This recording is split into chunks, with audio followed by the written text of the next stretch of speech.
From Dallas, Texas, the flash, apparently official, President Kennedy died at 1 p.m. Central Standard Time. Why are you a conspiracy theorist? And I said, why isn't everybody a goddamn conspiracy theorist? This is the real research. Literally have an alien base, and they are literally communicating. I don't have a whole lot of time. Have you personally had any experience with interdimensional beings? What we're thinking of as aliens, they have infiltrated a lot of aspects of military intelligence. And they are not what they claim to be. We leave you much that is undone. That's one small step for man. There are great ideas undiscovered.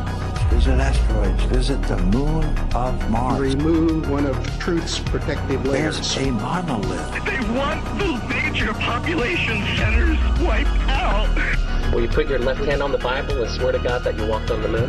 One giant leap for mankind. Because we didn't go there, and that's the way it happened. Those challenges are yours. We don't have time for a meeting of the Flat Earth Society. There are places to go beyond belief. Beyond belief.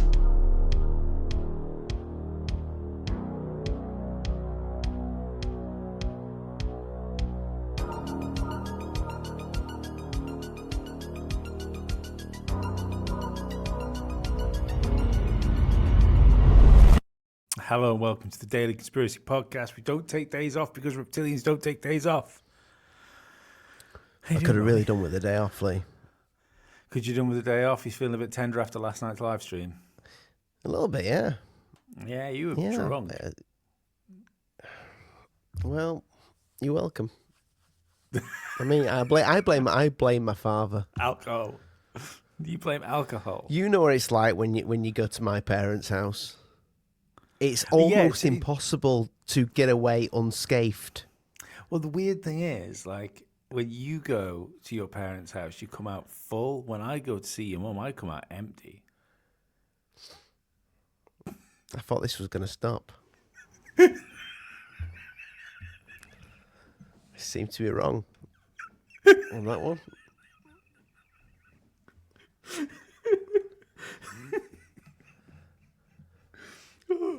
Sorry, you got me there. Yeah, it was good fun on the live stream last night. Thank you to everybody that tuned in and watched live with us. Thank you to everyone that commented. The biggest thank yous goes to the people that came on and chatted to us. Remember, we will be doing that at the end of every month. I believe this next coming one will not be a Saturday. Was that the... Yeah, I have a work night out, so yeah, it's not going to be a Saturday. So probably be the Friday before.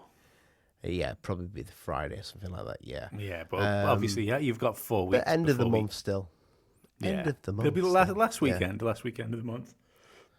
So yeah, if you want to see those and join in, or just even watch them after, consider becoming a patron. It really helps us out more than you could possibly know.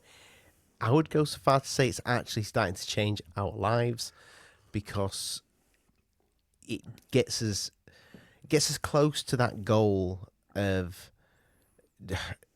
delivering shows of the utmost quality. Not saying we don't do quality, but if we've got more time, because we work 40-hour days, both you and I. We work more than 40-hour days now, including the podcast, mate. Oh God, yeah. Yeah. This is the two job Lee and Ollie. That's what's going down. Yeah. Don't get us wrong though, we fucking love it. No, I'm not sick of it yet, I know. It's the do you know what the wild thing is? I mean, I don't know. Did I say this on the podcast the other day? I think I did. That we surpassed 500,000 downloads. I can't remember if I mentioned downloads. Yeah, I can't remember if I mentioned that on the podcast or not, but that was pretty cool. So thanks everybody for that. And that's in kind of, I know we're looking at it.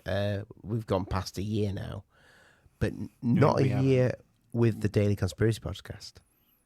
Oh yeah, no. Well, not a year with quality views. Not a year since we turned into a podcast rather than a YouTube channel. Yeah.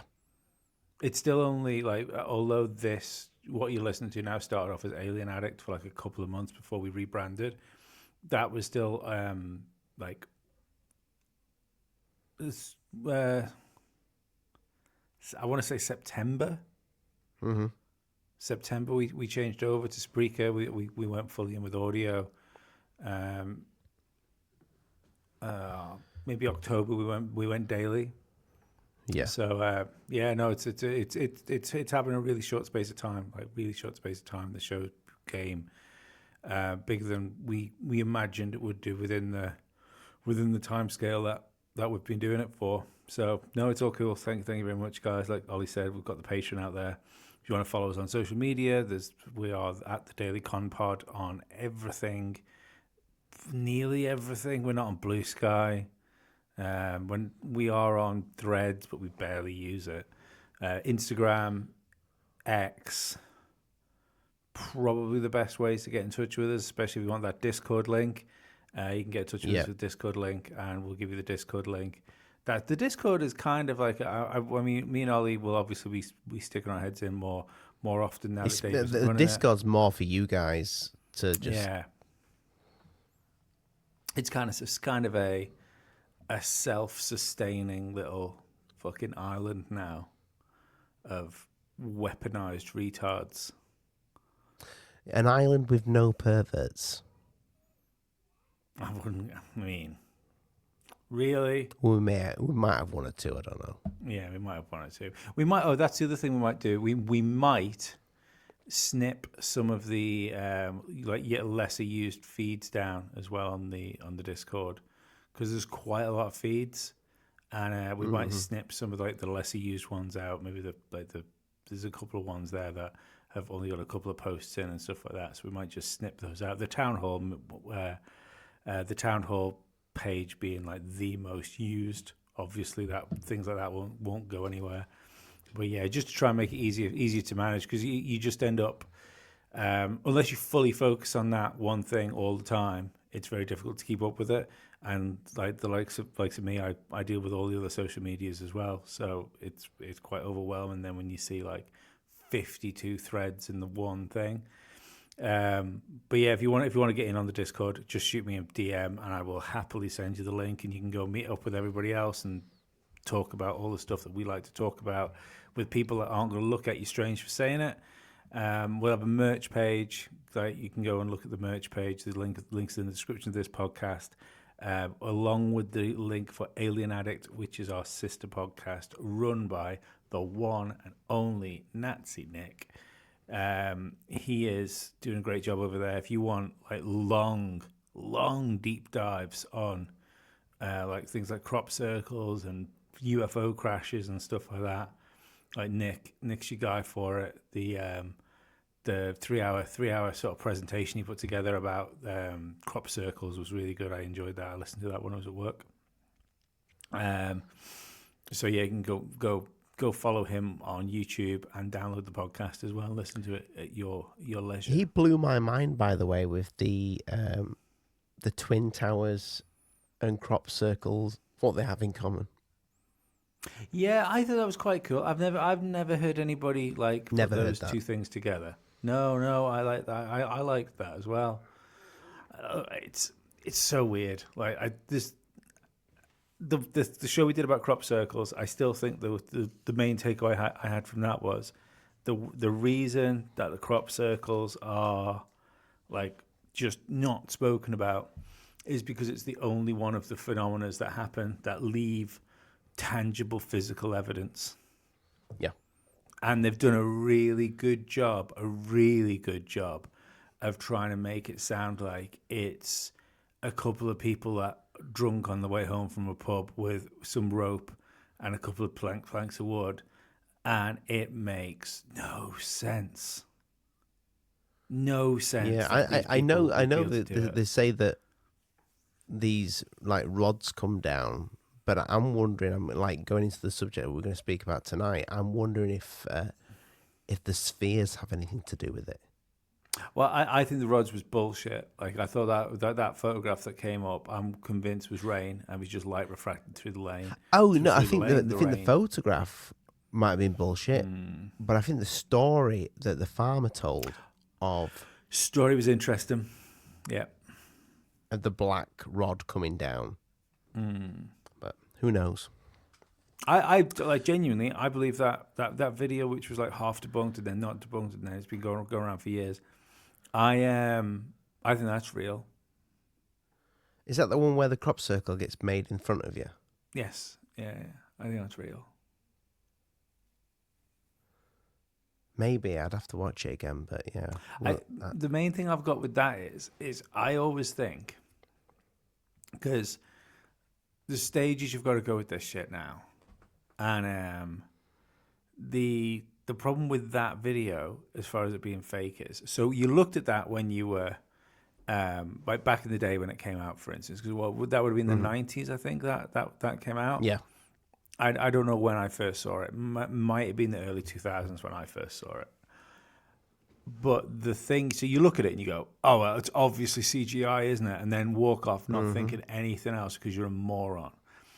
And it's only now, and the wild thing is, as technology's got better now, I realise how fucking infeasible it was. Because I know there was a thing saying, oh, the guy did some like special effects work and stuff like that. You go, right, that's great, okay. So like he learned how to use a little bit of whatever the fucking Photoshop was at the time or something like that. But you know, we're talking about times where good special effects, they weren't like expensive.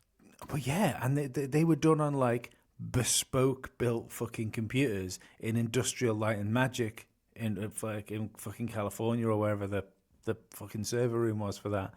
You know, these were like room sized fucking computers which we used to make the special effects on some of these movies, like Jurassic Park and whatnot.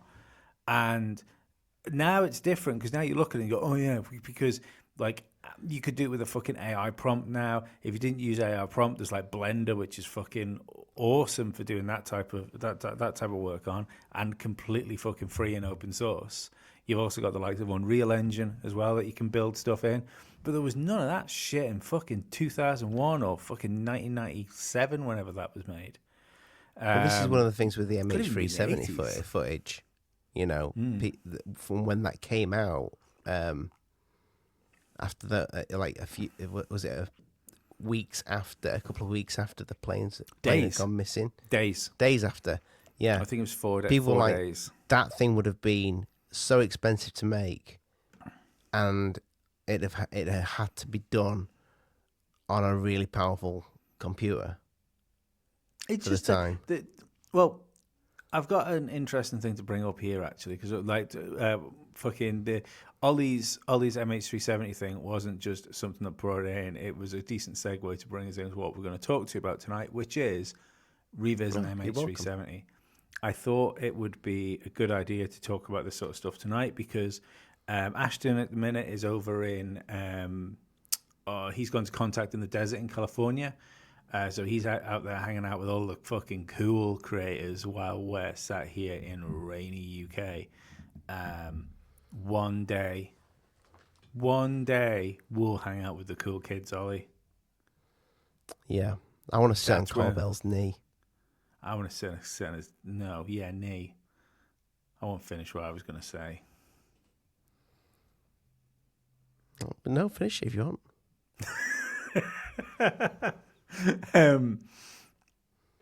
But yeah, so we've been messaging back and forth with Ashton. We're trying to get him back on for a little bit actually, but he is going to come back on the show. It's just a case of when we can work it out. It has to be when he's finished work, and obviously there's a time difference which makes that a bit of a bell end for us. So we might have to see whether we can record like a special episode with him on like a weekend or something like that. And then that might knock it back by a couple of weeks getting him on. We were hoping to get him on this week, but I don't think the schedules are going to line up, to be perfectly honest. But anyway, but the reason for that the MH370 thing jumped in my head is because I saw this on X the other day. Now, in case you guys can't see this, I'm going to read it to you. So Ashton Forbes posted, I think this was on Friday or Saturday. My legal advice to textures is to disavow Jonas DeRoe, remove the Ariel's 0028 page, and apologize to me and the families of MH370. So, if you don't know what he means by the Ariel's 0028, one of the debunks for the MH370 videos, and I'm just gonna the MH370 videos are so fucking ubiquitous now in conspiracy theory. I take it that you've seen them now.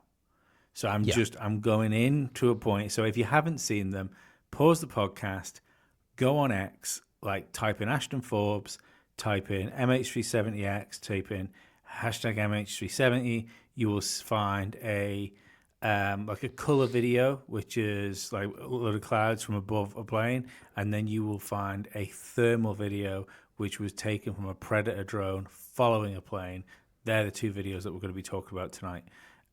Go and watch those and come back to this episode, and then we'll all be kind of on the same page, even though there is, the lore behind the MH370 conspiracy now is a good 3 years on, isn't it? We were in the thick of it.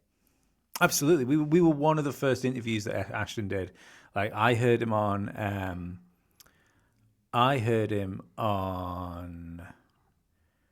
Higher Side Chats, speaking to somebody. So speaking to the guy from Higher Side Chats, obviously, dickhead. I remember you said, Ollie, you have to watch this. Yeah. I was like, we need to get this guy on and speak to him. And we got him on just after he'd recorded with Julian Dorey. And he'd already done Danny Jones. I think that was the Danny Jones one was supposed to be coming out. So for those that don't know, Julian Dorey and Danny Jones, in my personal opinion, completely set Ashton up. I think they were going for drama clickbait. I think even if there isn't something else to using them to discredit him, maybe they thought there was nothing to the story. So the best way they could get some clicks and views out of it is to make a fucking make it some rage bait type content. But so he was when I first spoke to Ashton, he was I wouldn't say he didn't want to come on the podcast, but I think he'd been burnt then, and he wasn't so used to going on shows. Because, like I say, we were maybe the third podcast that was released, and maybe the fourth or fifth podcast he'd done.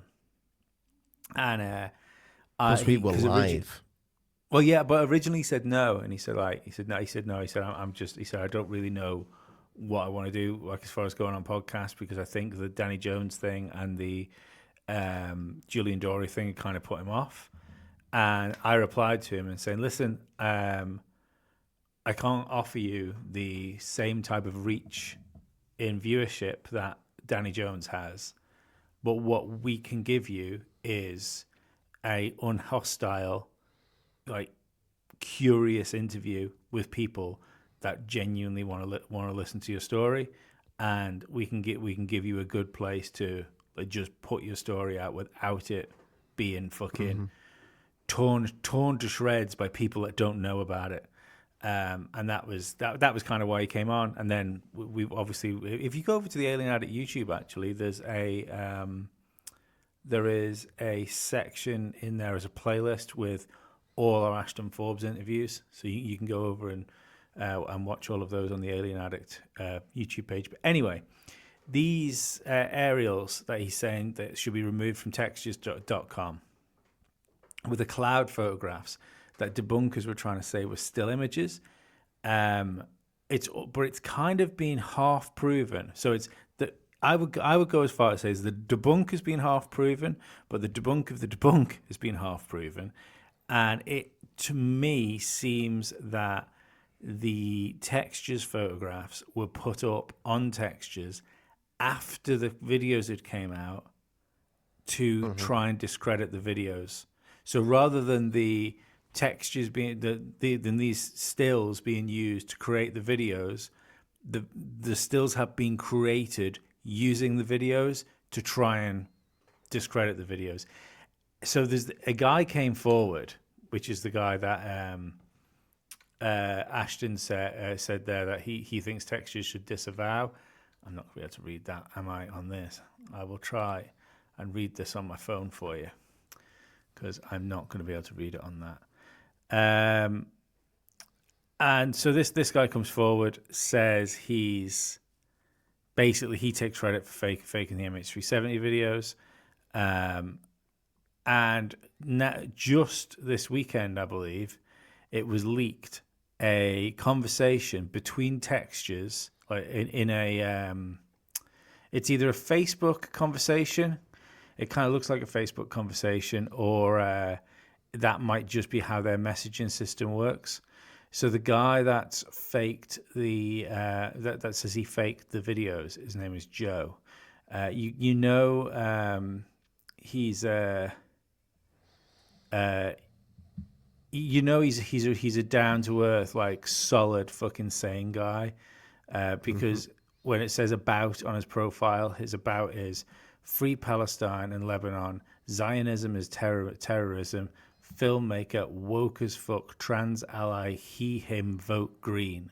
So he's not an activist by any stretch of the imagination. It's just so we get a feel for Joe. So these texts were done on December the 13th, 2023, and they've just been leaked now. So it's like, hey, Joe, can you please confirm that we indeed emailed you? There's a lot of grifters around here. Someone replied saying, oh, no, bro, I'm trolling. These people will believe anything. So I thought, why not? I was considering making a breakdown of my fake compilation. Hey, man, can I ask a favor? Now, Textures isn't replying to him here. These are just his messages.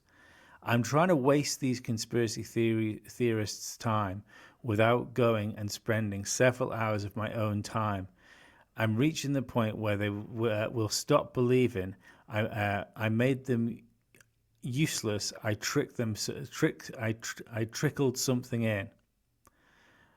Would you mind sending me an email as if I had purchased the cloud assets in 2014?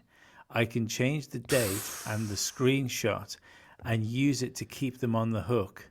Big and silly ask I know. Big and silly ask I know. Still no reply from Textures. This is a current AMA I'm doing. He sends that. I'll redact whatever you want. Yo, send me the email. I'll do the rest. So that is the guy that claimed to have faked the MH370 videos in the first place, asking Textures.com where the cloud pictures were stored if they'd send him evidence that he bought them, while saying, I'm just trying to waste these conspiracy theorists' time. Wow. He's fucking fraud. I called this back when he came out. I was like, this guy. And there was another debunker as well, which I think is equally as... I haven't got any of her thing to show. So she supposedly took assets and made exactly the same things of it. But, like, she came out of nowhere. All of a sudden, she's the one that can use... that can just knock this, like, creation up in, like, seconds, as if it's an easy thing to do. You listen to her voice, she's a very young girl that's doing it, and it screams asset to me. Like, she screams CIA asset to me. But yeah, like, that was the that was the thing. Like, as soon as I saw that on on the weekend, I thought, wow, this is crazy. The level of debunking that's gone into this thing. I have never seen the likes of it ever. No, Not well, even with was... like the alien autopsy video back in the day, or anything. I've never seen people go at something so much.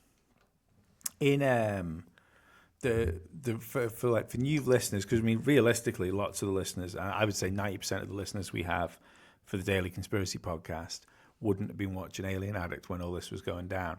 No. So we threw our hat in the ring for Ashton, like more than probably we've done for any other individual. That's why we had him on the show. We chose a team. Yeah. And mainly because like his day job is he's some sort of IT register guy that deals with medical records, spy that deals with medical records for the military. So he's not in military. He works for a company that I take it fucking like a data center or something like that has that information. So because he's looking at like not special forces, but because he's looking at forces, I shouldn't try and exaggerate things. And it very could be special forces, but as far as I know, it's just military medical data. So because he has to look at military medical data, which is not the easiest thing to say quickly, Lee, he has to have a top secret clearance. So it's like I'm sure when we get him on, we'll actually ask him how the whole like top secret clearance thing works. People's friend his job. Well, this was the thing, and they whenever people could, they were tagging people in their stuff and tagging his work in their stuff and tagging the CIA, FBI, saying this guy's got clearance, and he's also investigating fucking UFOs. And the wildest thing about this was the people that attacked him the most were fucking UFO creators. Yeah. I have never ever seen friends of ours fell out with us. Oh yeah, friends of ours. Well, I mean, I wouldn't say friends. I don't. I would never. I wouldn't even call them colleagues. I certainly wouldn't call them peers. Nipples. So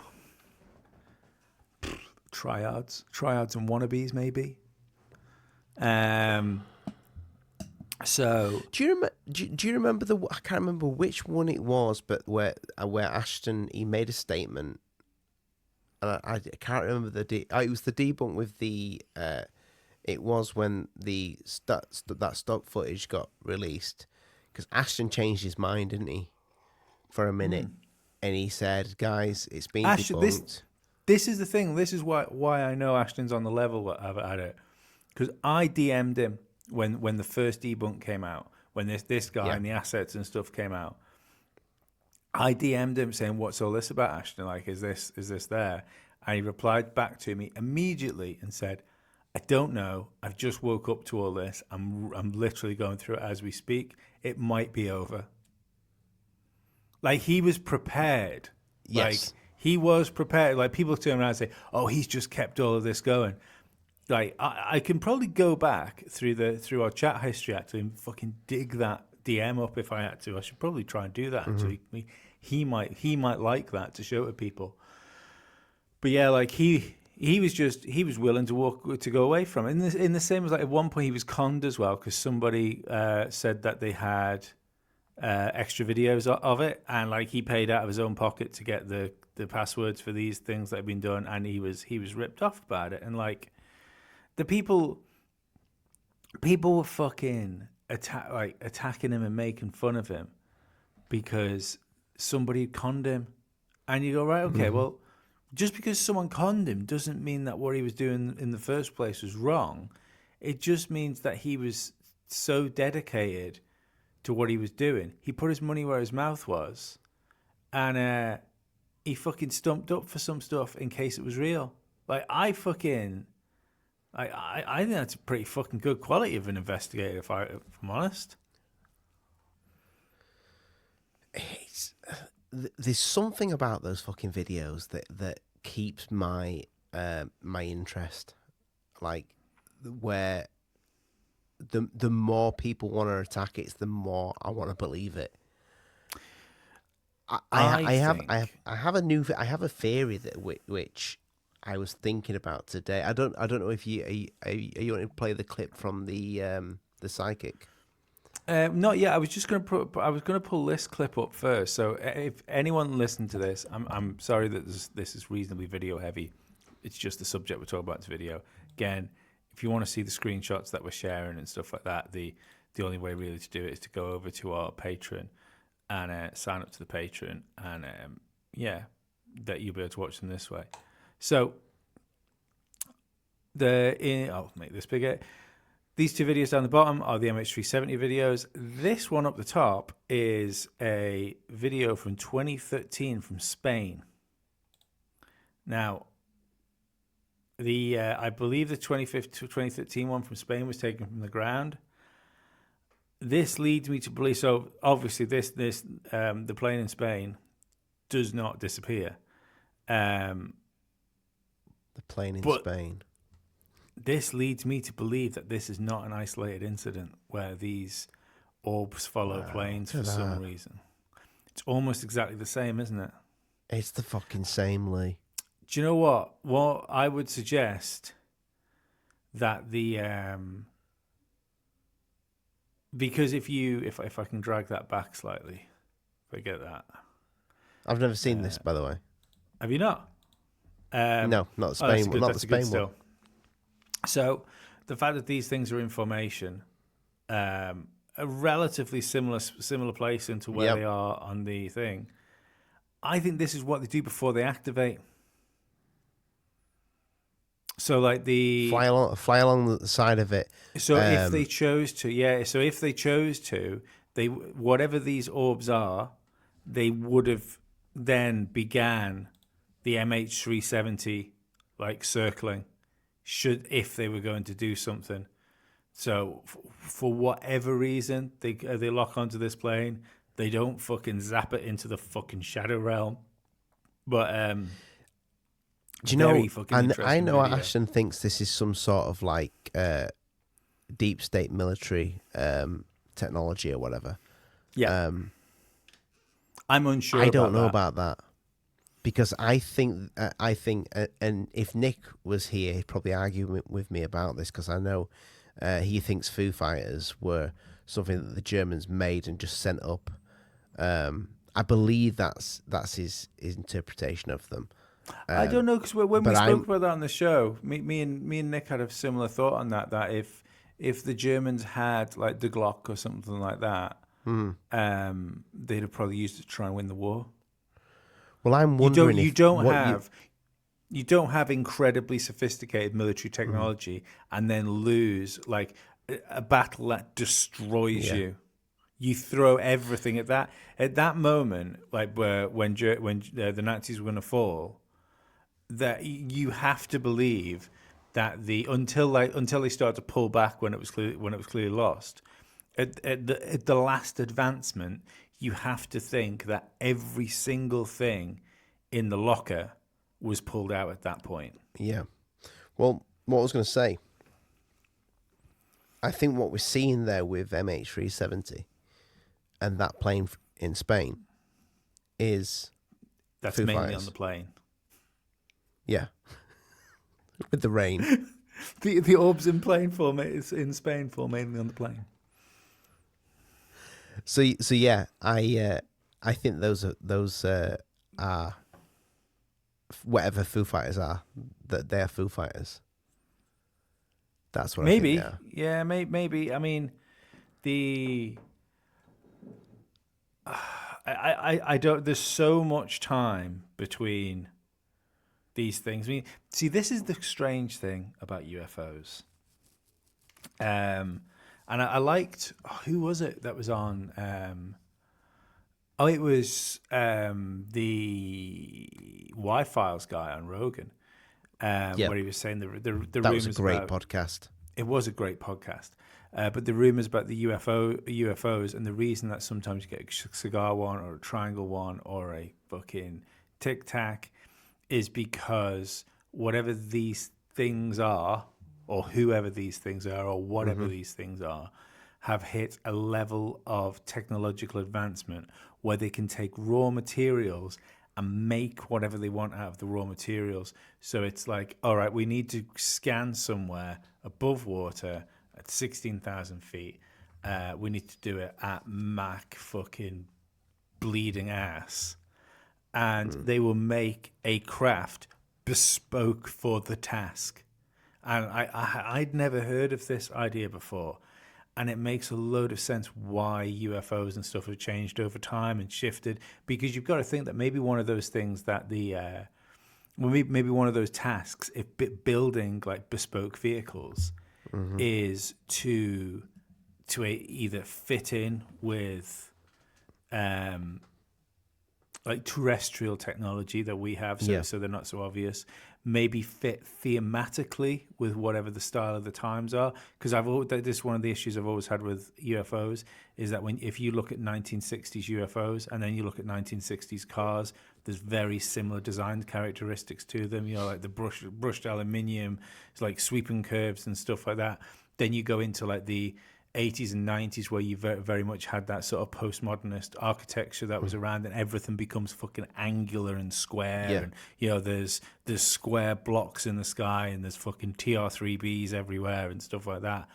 The design philosophy, even the Tic Tac, like look at most of the things you have now, like the phone in your pocket. Like we seek this rounded fucking white egg type device now, ever since the iPod.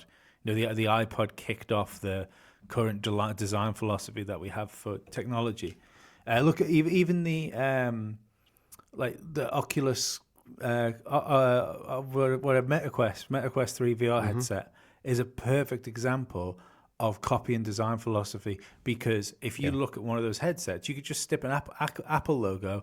It's an Apple product, but it's made by someone that just isn't connected with Apple. So, I mean, if they do, that's a really interesting thing, is if they decide to follow human design technology just to fit in. It would make sense if it's alien that it did that. If it, well, maybe not even alien, if it was something that's lived here forever, and you go, listen, guys, we're gonna have to fucking blend in with these motherfuckers because we're gonna get caught. Make it, even though it's something like the Tic Tac, for instance, even though it's something that we can't do.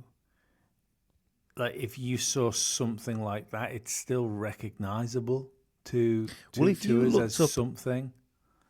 If you looked up and saw a Tic Tac moving fast in the sky, I don't know if you've ever looked at a plane when the sun is hitting. Sometimes you can't see the wings; you can just see the fuselage of the plane. Yeah. And it kind of looks like a Tic Tac. I saw a Tic Tac once, by the way, or a UFO. I don't know, but I have the picture. I don't know if have I ever sent you that picture? I think. I'd ever tell you about the story when I was driving through, I don't know if the Doncaster Airport at the time, and I'm like, is that a plane stood still in the cloud, near a cloud? And I thought it stood still, and I pulled up to some traffic lights. I thought, I'm gonna have to get my phone out here, so I got my shitty fucking. It was do you remember the Windows phones? Yeah. A Lumia, Nokia Lumia. I had a Nokia Lumia, and I literally put it on and started snapping pictures outside the window while I was pulled up at traffic lights. But lo and behold, you can see there's two frames, and you see this small dot, and it has like a shine on the top of it as well. But it's like, it does look like a tic-tacky shape, and then it's just in the next frame it's in the cloud, but it was just stood still. But you couldn't see any wings on that when you zoomed in or anything. Now it could have been a plane. It could have been, because I know sometimes I've forgotten the name of the phenomena where people, and I can't say phenomena, where people see planes in the sky and they look like they're stood still, but they're actually not. Isn't that parallax? It could, but possibly, yeah. But I mean, I don't think it was that, but it could be. Memory's a weird thing. what I wanted to talk about, I had a theory today, Lee, on MH370. Well, I have a theory on it. Do you remember ever see? Do you ever remember? Answer. Do you ever remember seeing the MH370 footage before it came out? No. Okay. So I've watched Secure Team 10 since it began. I think 2008. I think Tyler did the channel. He's been on Alien Addict. I've interviewed him.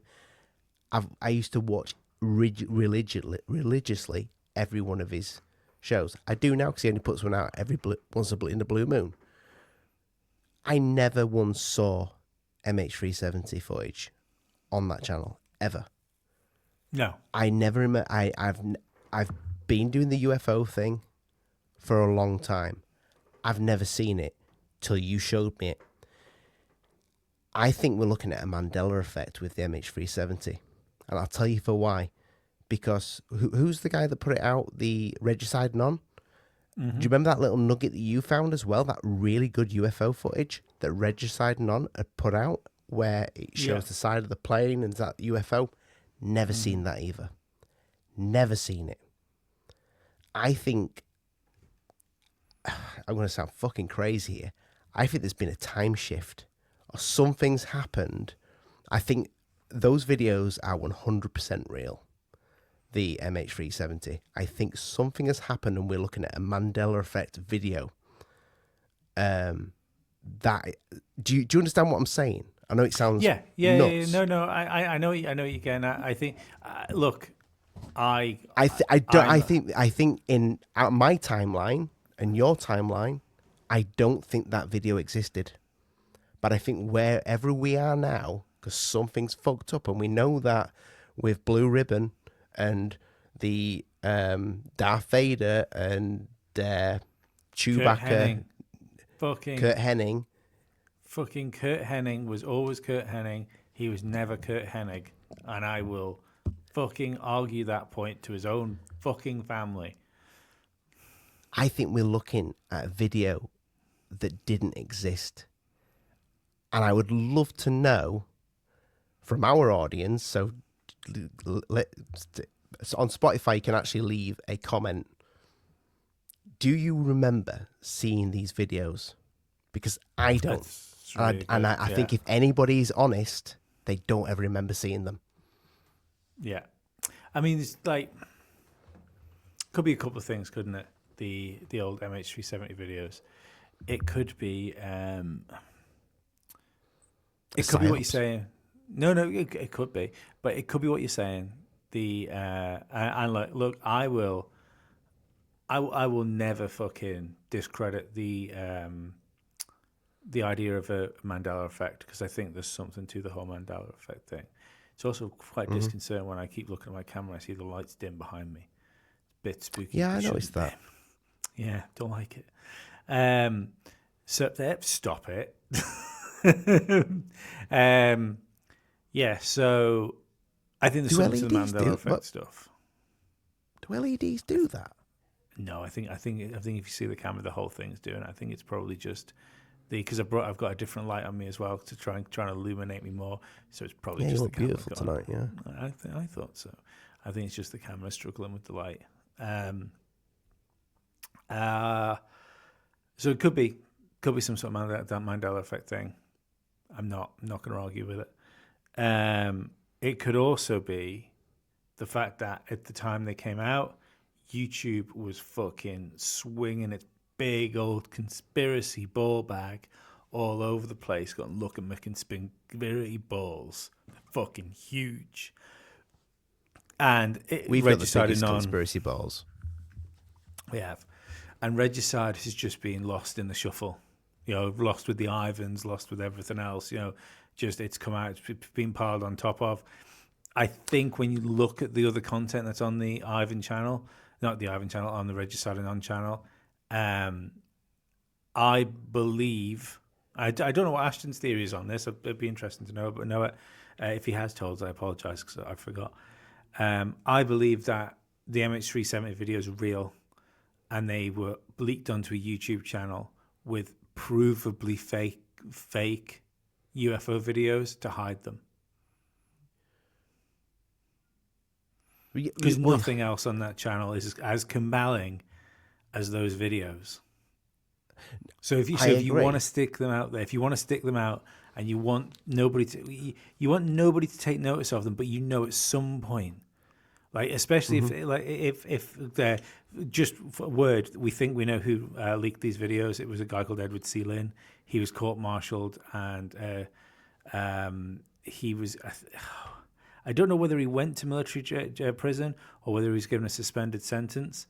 But when you look up his court record, he was arrested for leaking 2 like classified videos, and it's stated in his court briefing, I believe, that not only did he leak 2 classified videos, these videos it's said in the court thing can still be found online today. 2 pieces of footage, yeah. Yeah. Interesting. Yeah. So that I think I do disagree with you, though. I do disagree with you. I think it would be massive. That MH370 happened, and then days after, it wasn't connected though. But this is the thing. I don't think it they were might not be connected. connected. But I think with how good that footage looks, back in 2014, but what I mean is, it would I have. don't think. I think it took Ashton to connect them. No, that I agree with. Because all it was like UFOs zapping a plane. Like the most, if you take MH370 out of the conversation, ridiculous video. Like it's ridiculous video. You've got 3 orbs circling a plane, and then it fucking flashes and it disappears, like completely disappears. The idea, like there's no, even if it was like a wormhole or something like that, the clouds don't move around it, the air that's displaced doesn't get filled in or something like that. It is just completely balmy footage. Anybody that sees that doesn't connect it to a real world event would just go, fuck, wank that. But then when you go into it, then when you find out how it was filmed, the frame rate. I don't have the clip from Professor Simon. I tried to play it on another episode, but we got sidetracked a few weeks ago.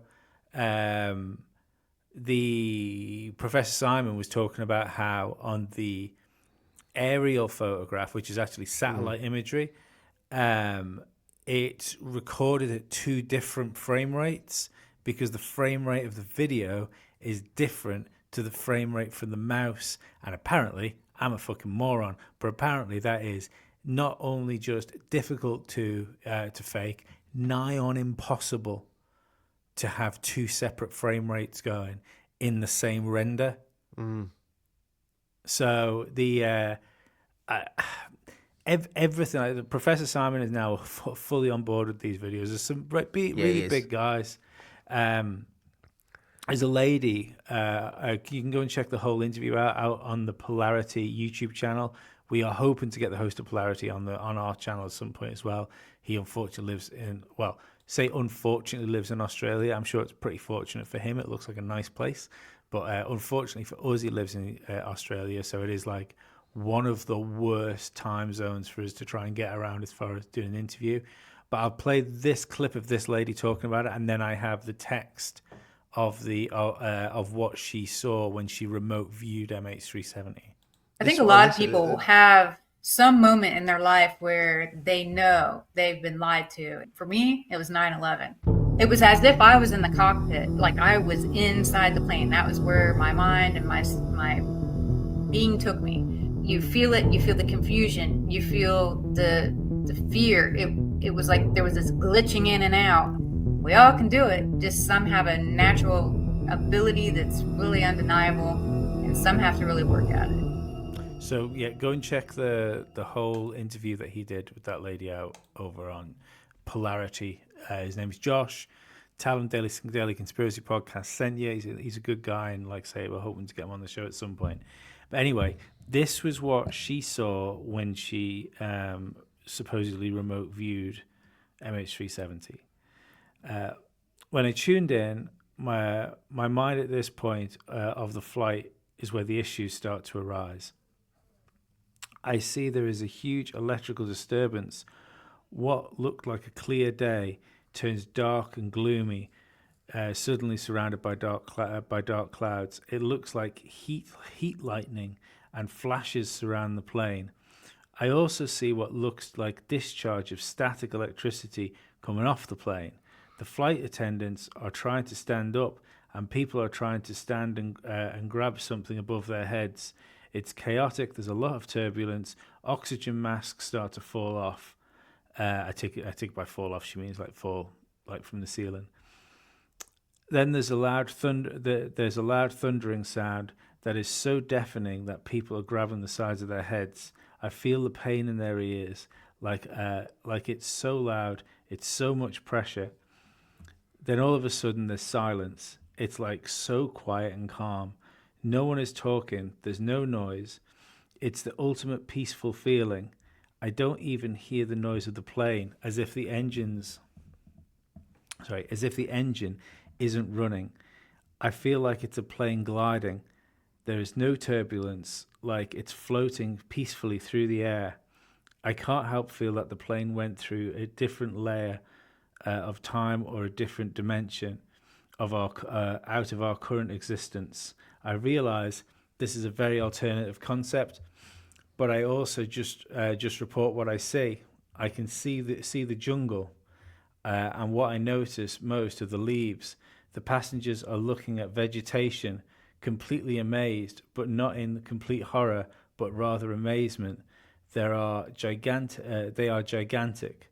The climate feels warm and humid. So she's talking about where the plane went at this point. Yeah. What was that? What's gigantic? The vegetation. So the plane disappears and it reappears in a forest. Essentially, fuck me, they're all getting eaten by dinosaurs. Carry on. 100%. Like, no sure thing. And let's not fucking beat around the bush here. There is a sprinkling of Lost about this. She did say that she wasn't into Lost. Did she? Oh, right, okay. Yes, that fixes it. I listened to the. It couldn't possibly interview. be Lost then. It's like, what's your evidence that you didn't copy the Lost storyline? I didn't watch it. I apologize.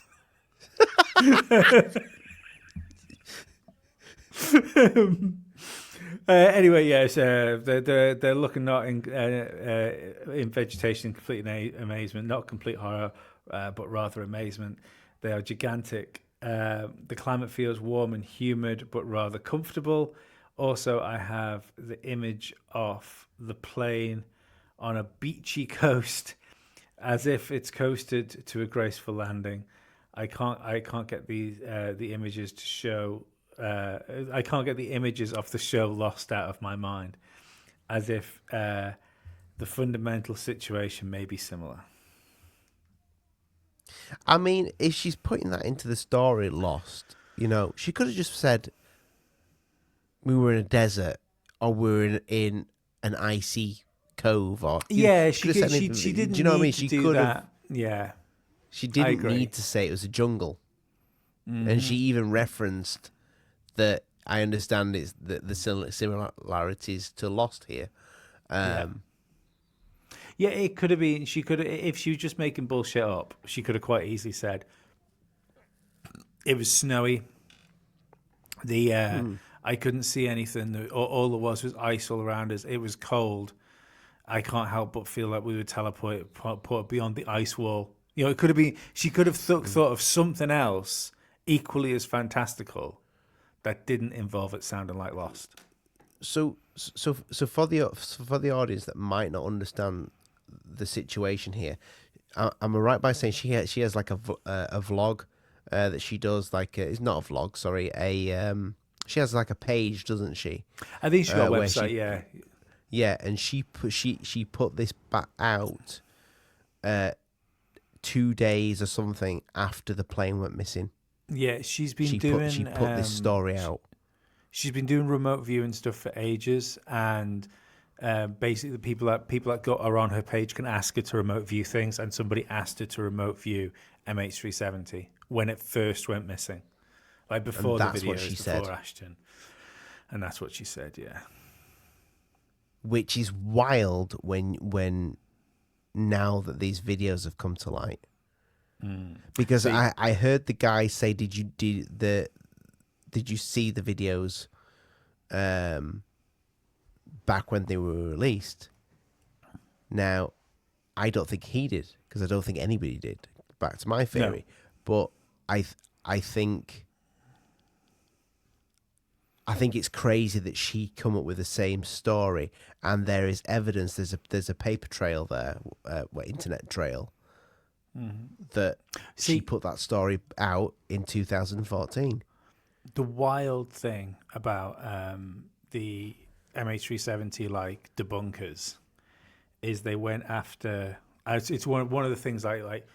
There's few things I hate, like, and playing the victim card to get yourself out of a situation, make a situation more favorable for you, is one thing. And the second thing I hate is playing the "won't somebody think about the children" card. Like, it's fucking irritates me fucking no end. So what happened with the MH370 stuff is people went after Ashton by going, oh my God, this is so disgraceful to the families. Like, won't somebody think about the people that have lost loved ones and stuff like that? It's been conveniently memory hold that the families of the passengers of MH370 didn't believe the Malaysian government about the official story of the plane, to the point where there was a press conference. It was getting fucking rowdy and people were shouting in there, and somebody was still ringing one of the cell phones of the people that was on the plane, and it was connecting and ringing. Yes. Mental. That doesn't happen. That doesn't happen. I tell you what, see, Joe, where it definitely doesn't happen, Ollie? Underwater. Like, if water destroys fucking signals. Like, if you've got, especially even if your phone's fucking waterproof. If you put your phone in water, is corrosive. No, no. Right, regardless of it being corrosive, mate. If you've got like, let's say you've got a hot tub in your garden, and you've got internet access in where your hot tub is. If your phone's waterproof and you put your phone in the water, you will lose your cell phone signal and you will lose your Wi-Fi signal, because those like radio waves won't penetrate the water. There is no way, even if you had like a fucking Samsung Galaxy S9 fucking big bollocks that was capable of surviving the depths of wherever that plane went, even if it ended up just being like washed towards shore, if there's more than a couple of foot of water on that thing, you're not getting a fucking signal to it. No, it's not happening. So how is it ringing? The only way it's ringing is if it didn't end up in water. So take the planes out for a second. We'll forget the planes and we'll forget the orbs. Yeah? So immediately we've got one lie. The phone ringing proves that it didn't go into water. It also proves it didn't disappear to a different dimension. Does. Yeah. So where the fuck did it go?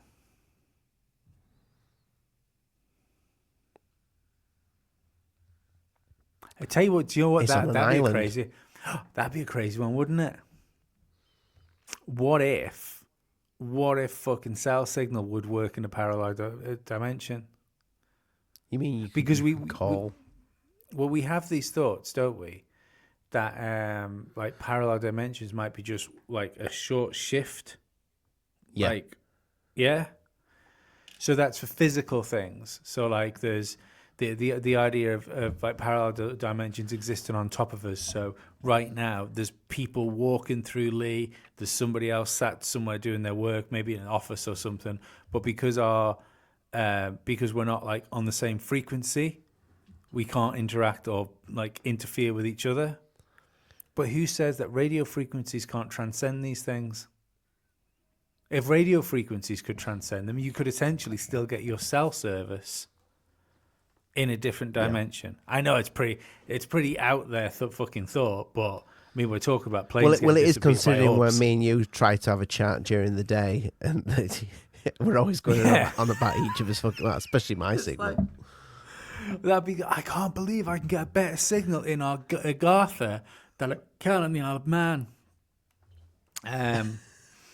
Yeah, I don't know, but I'm Joe. I look at the MH370 stuff in the same way as I look at flat Earth stuff. Is such huge conspiracies that have been so heavily debunked by debunkers, but they won't go away. So that means there is something.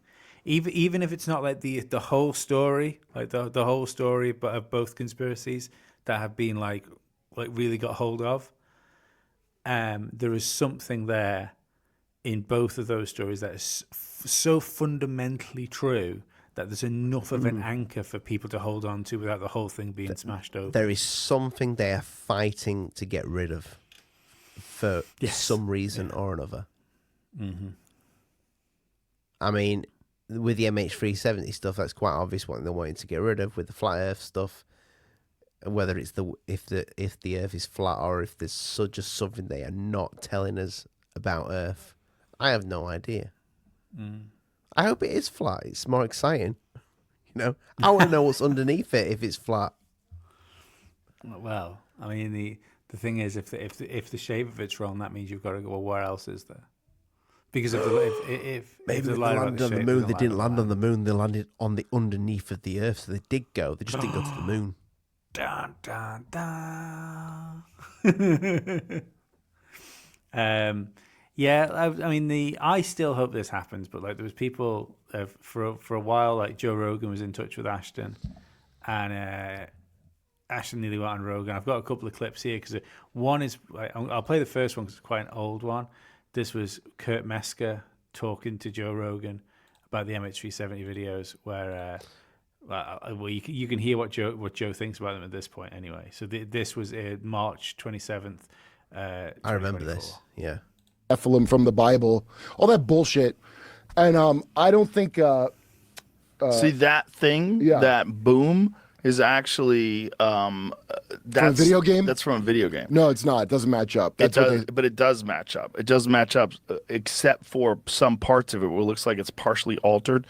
But obviously, if you're going, like, there's a video that breaks it down how it matches up. Not only does it match up, the edges like match up precisely at certain points of it. It looks like an altered version of that image that's like a stock footage of some kind of explosion. And you're doing it through filters and you're adjusting the way the image looks. But a visual effects guy went over it.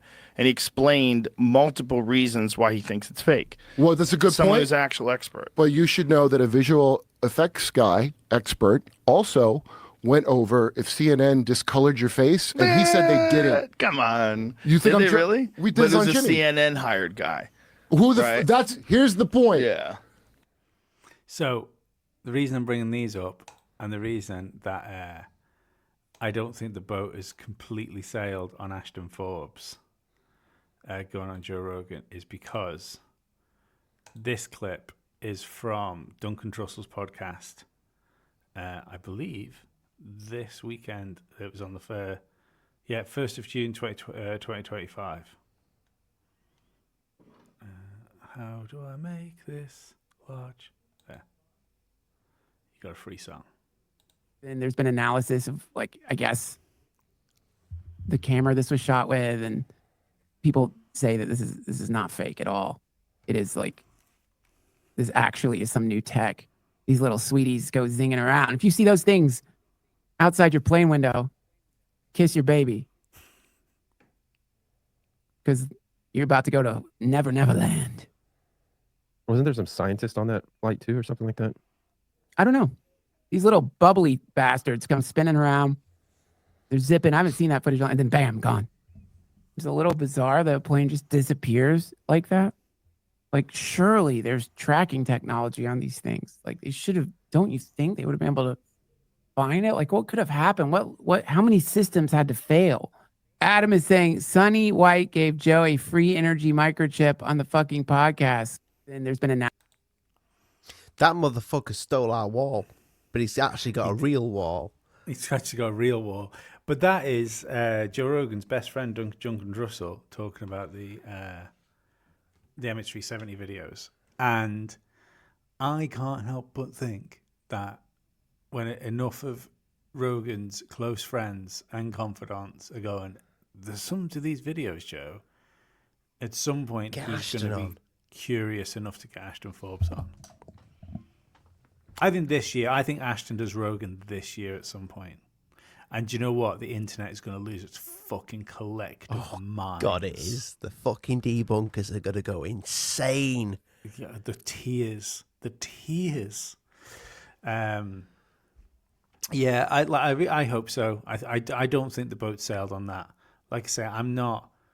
It's one of the things I want to get Ashton on to talk to him about, because he's gone so deep on the science of these things now and the theoretical physics of how this stuff's possible that I just simply A, probably don't understand, B, definitely don't have the time to research. So I'd like to know where he stands on these things, because I'm still, even if it's theoretically possible that we could do these things, I'm still not 100% convinced that that doesn't take out the I almost said extraterrestrial, and it's not. I don't really want to say that because it makes it sound like I think it's space people. I don't think it's space people. Non-human aspect. I don't think just because there is a possibility that we either could have tech that does these things or will have tech that does these things. I'm not convinced it takes out the fact that there's a possibility that something non-human has interfered with these things. Who knows? Like because they're right. There was a bunch of scientists on the plane, a bunch of like energy guys, I believe. Maybe this technology is the type of thing that we've been trying to back engineer from crash stuff.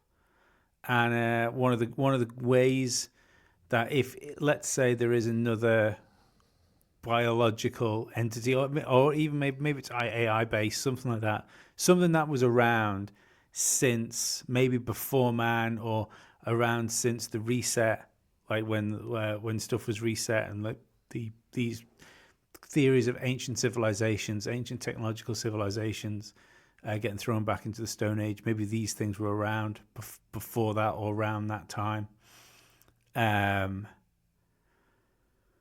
I don't think it's beyond the realm of possibility that they could want to keep a technological advantage over us. So if we're finding stuff, you know how Bob Lazar said that some of these crafts were found like digs rather than crashes, archaeological digs. Yeah, which I mean that goes so nicely hand in hand with the mud flood / like Tartaria type thing. You know, if we were a technologically advanced civilization in the past, it makes sense that we would be able to dig these motherfuckers up at some point. You know, we would find stuff that's still around. And so let's say that civilization did in fact build like a Atlantis type situation under the sea. What would you do to keep a technological advantage if people are finding your old shit? Really good way to do it, a really good quiet way of doing it, is just to take the people that would work it out. So if you had a whole plane, like you usually just take people one at a time, but like fuck, we got a squad here, squad of super geniuses. Like all we need to do is zap that baby out of the fucking sky, and it'll set the humans back another fucking 30 years. Like, I wonder if they did take them somewhere, like because they wanted these scientists. I wonder what they did with the rest of the people. Oh, ate them. Probably ate them. The dinosaurs probably ate them. Dinosaurs probably ate them. That fucking polar bear. That's if dinosaurs exists. You know. Oh, mate. I'm not in a good place with dinosaurs. I'm not gonna lie. Yeah. I mean, let's face it. T-Rex was deformed. It's when you find out that the guy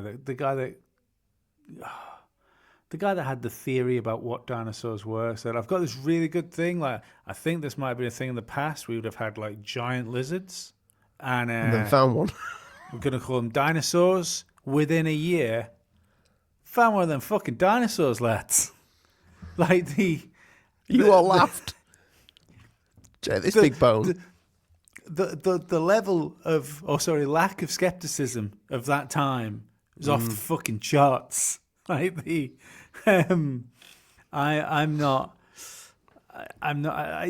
lack of complete skeletons is fucking wild. The fact that all of the dinosaur bones you've ever seen, every single dinosaur bone you've seen in a museum is fake, and it's true. They tell you that it's fake. I want to ask Hibbler about the dinosaur bones, because I heard him say that he thinks people don't know about what you're talking about, Ollie. Ollie. If we ever get him on, I want to ask him. Yeah. You know, be a good guest. But yeah, the dinosaur bones, the big bones of giants and whatever, all being dumped at sea back in the old days. I can see that happening, because they were all petrified, weren't they? Like petrified bones, fossilized, and they just apparently just got rid of loads of bones out at sea. Do you hear that theory? Oh, supposedly, I don't know how much I believe that though.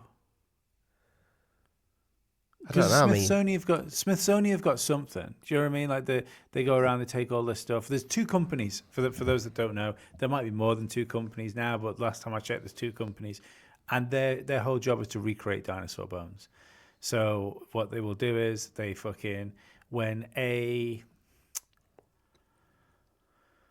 it's amazing the lack of dinosaur bones that make up a dinosaur skeleton. So they find fragments of things, and then they will work out. Find a tooth. And it's like, well, we think this would be in this sort of thing, and then they'll find a few fragments of another bone. They'll go, oh, well, this could be a femur, and then they'll make a femur to the size of whatever the fragments they have done. And at this point, there is definitely, right, regardless of how much you believe in dinosaurs and how much you don't, there is a bit of creative license that comes with the creation of a dinosaur skeleton. But all of the bones that you see in museums and exhibitions are fabrications of supposedly the real thing, which are kept in like the basements of museums because they're too valuable to be brought up into the fucking world for others to see. So these things that have survived millions of years are too fragile to be put in perfectly sterile environments for people to look at them. Seems a bit sus. And these two companies will like design these things and make them look old and all that sort of stuff. And I was fucking mortified when I found that out, because I thought, I've been to London Museum, I've been to London Natural History Museum. I thought I saw I saw dinosaurs. I went to a museum in Florida. I thought I saw a T-Rex skull. Turns out I saw a plaster of Paris model of a real T-Rex skull. Which makes you sad. The world is fucking wild. Flat. Oh, wild, yeah. Save that for next week. I think it's next week. You can get a right big flat Earth hard on next week. I'll let you. But yeah. Anyway, we've hit the 1 hour 14 minute mark. I think that's kind of where we're up to here. Yeah. I hope you enjoyed this episode. Like it's MH370 is easily one of my favorite conspiracies of all time, and it's cool that it's cool to know the guy that's involved, like in it, to the level we do. It's nice. I like it a lot. And also, let us know in the comment section below. Do you remember seeing those videos? I'm really interested to know if we're living in some sort of, if this is a Mandela effect and these videos are new to our memory. Yeah, good idea. Remember, if you want to watch the episode that you've just listened to, head over to the Patreon, $5.99 a month. I recommend using the web app, like use a browser to go to Patreon, because then you'll just pay the Patreon price. We cannot control the stores like the Google Store and Apple Store, wherever they do.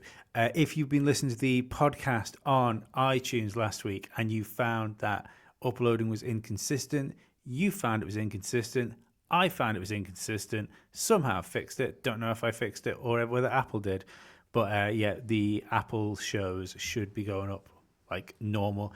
If, however, it gets to like lunchtime, wherever you are, be it the UK or the US, and you're like, still haven't had one of them daily podcasts I usually get, let me know, because I won't know, you see. I have no Apple devices. So when it comes to iTunes, unless somebody lets me know that it hasn't been uploaded, I won't know. I've got an iPhone. Maybe I should check on mine. It's almost like you could do some work, Ollie. Yeah. I don't know. Yeah, so go do that. Sign up to the Patreon. Become a member. Join the Discord. Message me at the Daily Compod if you want to email us. We are the Daily Conspiracy Podcast at gmail.com. Again, there's t-shirts in the description. Alien Addict next podcast is in the description. Don't know what more you want from me. Just fucking find a way to make me famous and give me money. Ollie, put it in your bum. Take us out. I gave you flat. I'm not giving you anything more. Okay. You're such a greedy bastard. I know. I really am. From Dallas, Texas, the flash, apparently official, President Kennedy died at 1 p.m. Central Standard Time. Why are you a conspiracy theorist? And I said, why isn't everybody a goddamn conspiracy theorist? This is the real research. Literally have an alien base, and they are literally communicating. I don't have a whole lot of time. Have you personally had any experience with interdimensional beings? What we're thinking of as aliens, they have infiltrated a lot of aspects of military intelligence. And they are not what they claimed to be. We leave you much that is undone. That's one small step for man. There are great ideas undiscovered. Visit asteroids, visit the moon of Mars. Remove one of truth's protective layers. There's a monolith. They want the major population centers wiped out. Will you put your left hand on the Bible and swear to God that you walked on the moon? One giant leap for mankind. Because we didn't go there, and that's the way it happened. Those challenges are yours. We don't have time for a meeting of the Flat Earth Society. There are places to go beyond belief. Beyond belief.